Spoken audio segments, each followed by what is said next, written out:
selfishness, and it was all about me and what I wanted, and that got me in a lot of trouble. And I finally come to a stop, going on 3 years now, where courts had to get involved and all these things had to get involved in my life before I got a realization.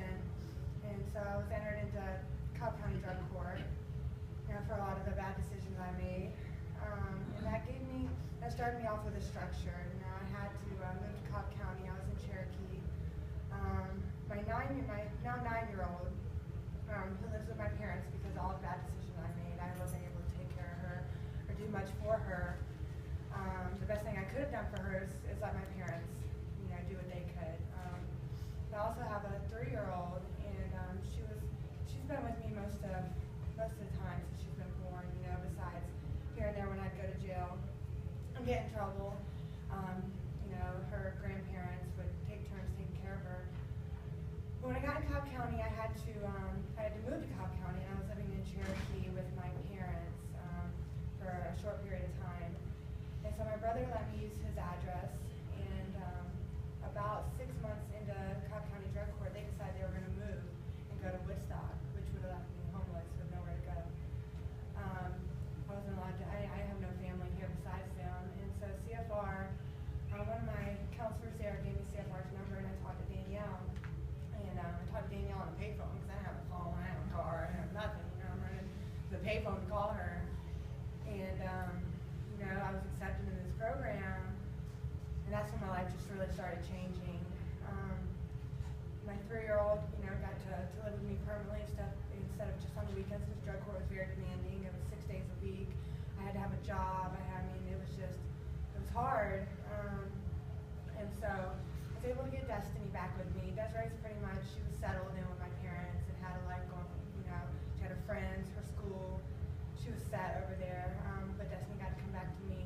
And starting out, I didn't have a car, so I'm riding the bus. Nothing I was used to at all. I had Monday night classes, so there's another class I got to go to on top of all the drug court. And, it was a lot at once, but I was so desperate to have the life I never had. I wanted to be normal. I wanted to be able to take care of my daughter. I wanted to be able to take care of myself. I never had that. And with CFR, they just laid out this platform for me that gave me opportunities to have classes and all these skills that I lacked that I was never able to get because I was making bad choices. And I took every opportunity I was able to. I took budgeting classes. I took cooking classes, which I'm getting really good at. And I would hear all these whispers about, all the rules and regulations that went along with, the housing program, and I just really didn't get it. Hearing these things, because without those rules, I wouldn't be where I am today, because I didn't have rules for myself. I didn't have, a plan. I didn't know what I was doing. So when they gave me, a structure, I was able to understand more. And, today, I still have a structure. I still do things a certain way because of CFR. It didn't make a whole lot of sense then.